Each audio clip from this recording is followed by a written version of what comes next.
Assalamualaikum warahmatullahi wabarakatuh.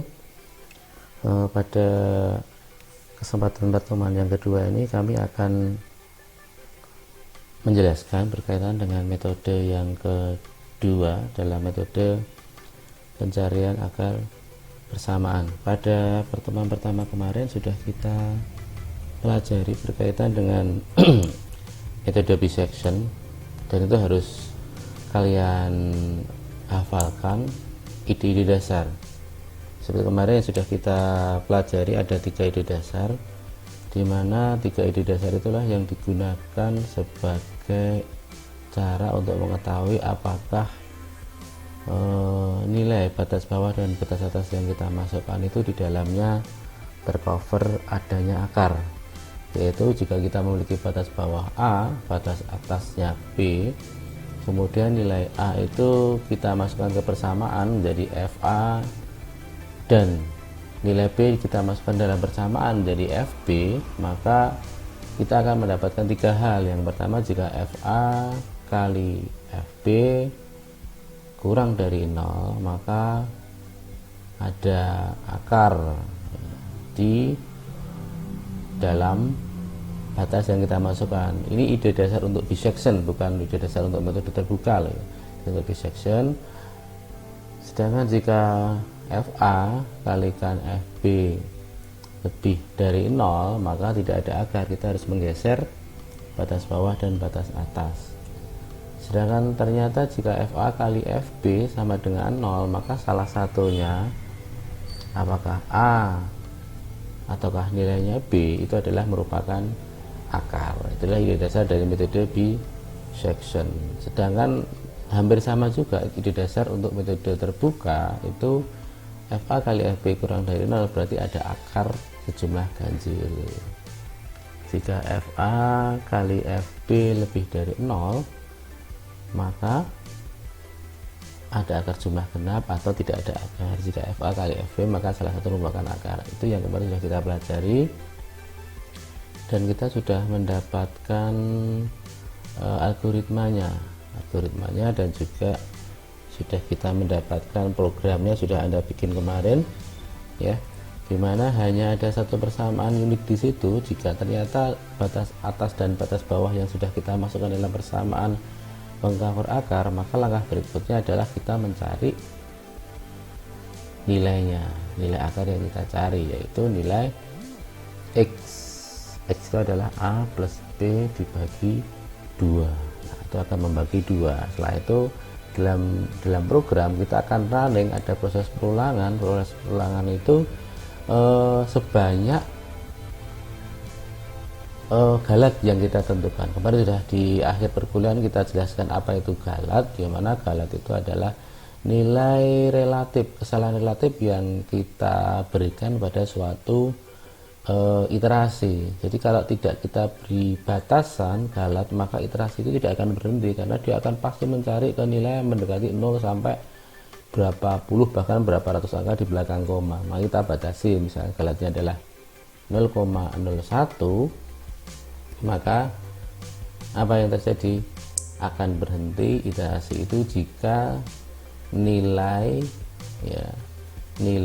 error itu sudah di bawah 0,01 yang kita peroleh dari nilai terakhir X dikurangi dengan nilai sebelumnya atau nilai B nya. Jika itu nilainya kurang dari nilai galat yang kita tentukan dalam sebuah soal, maka akan berhenti.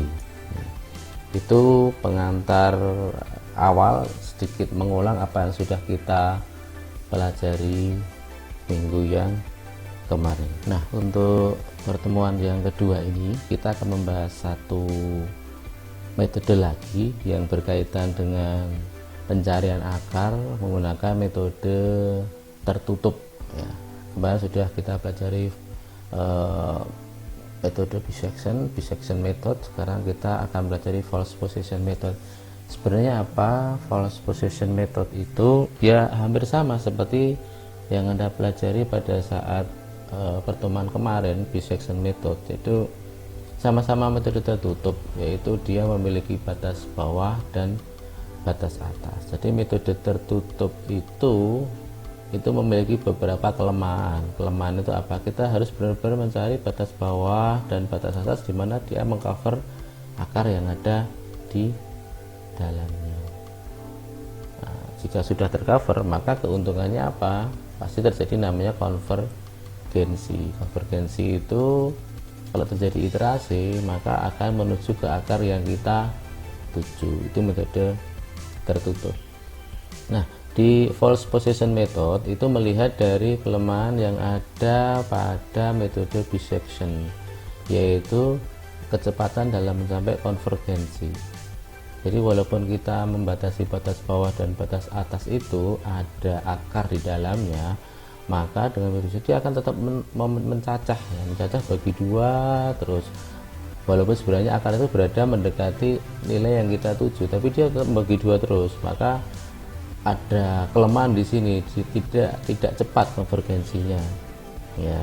Tapi kelebihan dari metode ini sudah saya sampaikan di depan, metode bisection atau metode tertutup dalam secara umum itu memiliki kepastian atau pasti menuju ke arah konvergensi, pasti menuju ke akar yang kita tuju. Jadi divergensi, divergensi itu adalah menjauh dari akar yang kita tuju. Nah, oleh karena itu pada pertemuan kali ini kita akan membahas suatu solusi baru, yaitu memodifikasi metode bisection, ya.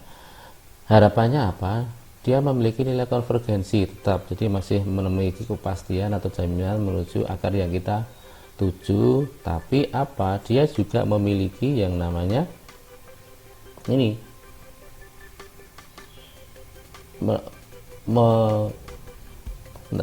cari akar lebih cepat, ya, kinerjanya lebih cepat dalam mencapai konvergensi. Nah, kita akan lihat coba sebagai contoh yang sudah kita kaji secara metode bisection kemarin, kita akan kaji menggunakan aturan false position. Nah, jadi metode posisi salah itu adalah metode yang digunakan untuk memodifikasi dari metode bisection atau metode bagi dua. Nah, sudah kita ketahui bahwa akarnya itu berada di antara A, B, batas bawah, batas atas.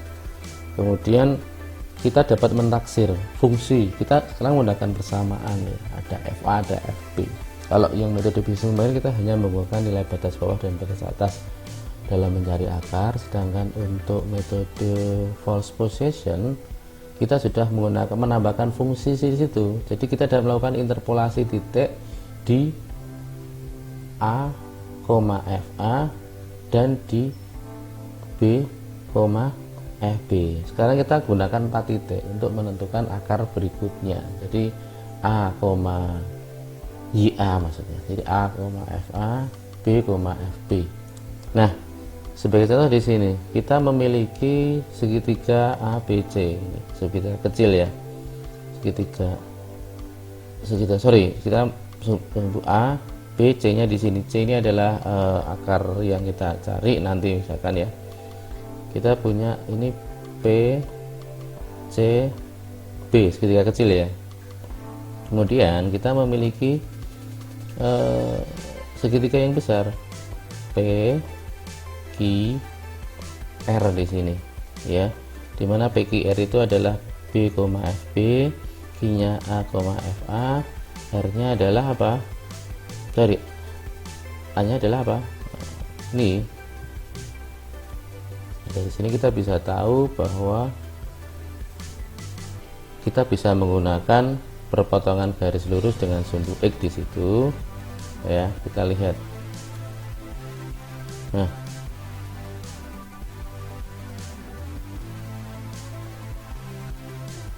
sekarang tugas Anda kurang lebih ya 5-10 menit, coba jabarkan persamaan ini, ya. Ada 2 buah segitiga.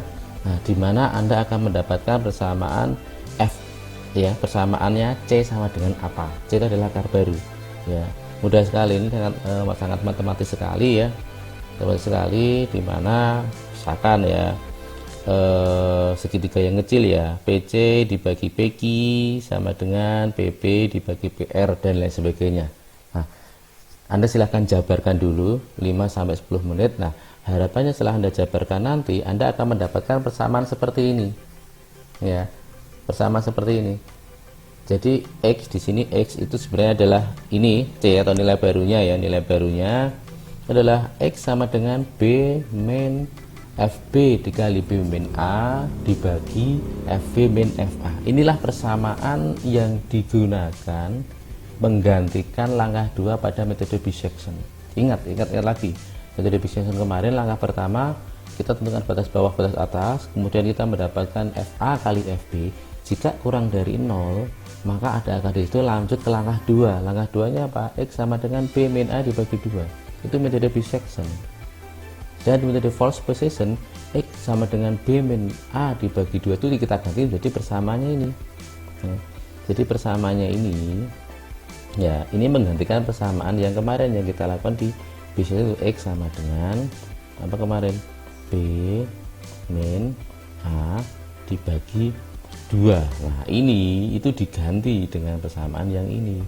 X sama dengan B min ya, FB kali B min A dibagi FB min FA. Ini saja.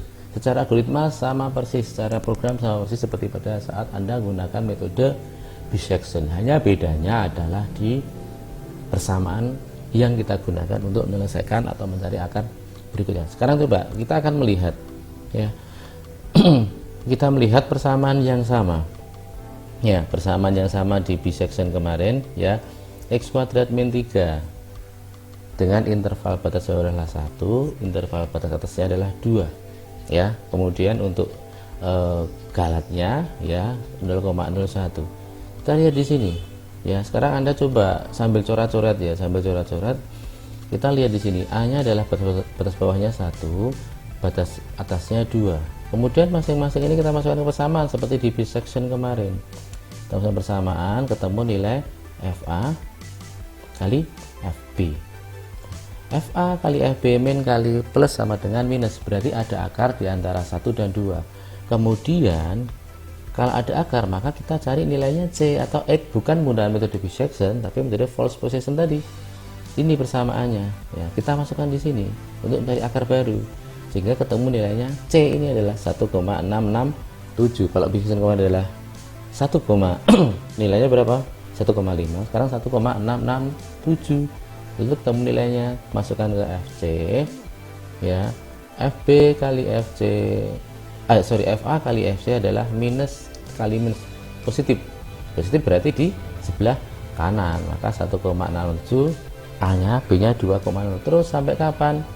Sampai galatnya di bawah 0,01. Ternyata baru iterasi ketiga saja kita lihat galatnya sudah di bawah 0,01 ya.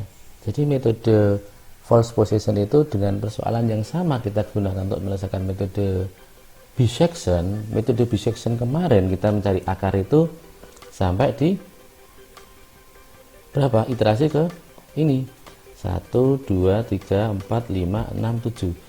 Iterasi ke-7 di bisection kemarin, iterasi ke-7. Sedangkan untuk metode false position kita iterasi ke-3. Kita lihat sama-sama konvergensi, sama-sama konvergensi menuju area 7, sedangkan baru iterasi ketiga saja metode false position sudah bisa mencari akar yang kita tuju, sedangkan metode bisection adalah sampai ke iterasi yang ke-7. Jadi dia lebih cepat menuju ke akar yang kedua kemarin ya, yang di metode bisection kemarin E pangkat minus E kali 3,2 sin X minus 0,5 cos X interval 3,4 ya. Dengan cara yang sama coba kita lihat dengan galat sebesar 0,001 di sini 0,001. Kita lihat dengan metode false position kita masukkan batas bawahnya 3, batas atasnya 4, masukkan ke persamaannya semua ya, masukkan persamaan semua, maka ketemu FA, FB nya sekian, plus kali minus berarti minus, berarti ada akar di situ, maka dia akan mencari nilai C nya, masukkan persamaan untuk false position tadi 3,5 sekian, masukkan FC nya FA kali FB min plus kali min sama dengan minus, maka dia berada di sebelah kiri ya, dan seterusnya. Dengan galat 0,01 di sini kita lihat dia akan berhenti di iterasi ke 1, 2, 3, 4, 5, 6 sampai iterasi ke 6 kita sudah mencari akar yang kita tuju berdasarkan galet yang diharapkan. Sedangkan bisection kemarin kita sampai iterasi ke 11. Jadi bisa kita lihat di sini, satu iterasi ke 6, satu iterasi ke 11. Bisection iterasi ke 11, false position iterasi ke 6. Ini dua contoh saja yang kita gunakan. Ya, sudah paham sampai sini? Berarti untuk kasus tertentu, ini bukan semua kasus ya, kasus tertentu, bahwa metode false position itu jauh lebih cepat mencari ke akar yang kita tuju daripada metode bisection. Oke, bisa dipahami sampai sini berkaitan dengan flowchart atau arah pseudocode ya, pseudocode yang kita buat nantinya untuk menyelesaikan metode false position. Nah, ini hampir sama sih seperti dengan metode section kemarin ya, hanya bedanya di persamaan kedua saja. Nah, terakhir ini kita akan menjelaskan ini hal yang sangat spesial di metode tertutup ya, baik itu bisection maupun false position. Itu ada namanya the effect of nonlinear function. Nah, kita lihat di sini, jika ada sebuah persamaan yang seperti pada grafik itu terlihat ya, ternyata untuk metode false position itu tidak selamanya dia lebih cepat daripada bisection pada kasus-kasus tertentu. Jadi untuk metode false position untuk fungsi-fungsi yang linear ya, itu if we can assume that a function may be interpreted by a linear function ya, maka jika kita menggunakan false position method, maka hasilnya itu lebih jelek atau lebih lama daripada result than the bisection method. Nah, kita lihat di sini bahwa jika ternyata fungsinya adalah highly nonlinear, jadi persamaan itu dia ini loh, kalau Anda plotting ya, Anda plotting di sini, dia itu asimtot mendekati nilainya 0 terus pada titik tertentu dia baru berhubungan dengan bisa baru berpotongan dengan sumbu X dengan sumbu Y sama dengan 0. Nah, ini kalau kita gunakan metode false position, dia akan mencacah terus seperti ini ya. Ini kan lama sekali ya, kita lihat proses iterasinya itu dia mencacah di sini, di sini, ini lama sekali, prosesnya di sini lama sekali ya. Padahal untuk metode bisection dia langsung membagi dua ya, nilai pertama misalkan 0 ya, dia langsung bagi dua di sini, bagi dua di sini, bagi dua. Jadi iterasi ketiga sampai sini. Sedangkan untuk false position iterasi ketiga baru di area sini. Nah, artinya apa? Ada kasus-kasus tertentu memang tidak bisa kita nyampaikan bahwa metode false position pasti lebih cepat. Jangan menggunakan kata pasti, tergantung kasusnya. Nah, ternyata terlihat di sini ya, a highly nonlinear function, terlihat di situ bahwa the false position method is significantly slower than the bisection method. Jadi false position method itu lebih lama daripada metode bisection untuk pencarian akar. Nanti Anda lihat dulu jadi persamaan apa yang ingin Anda selesaikan dengan metode false position, apakah lebih cepat, apakah lebih lama.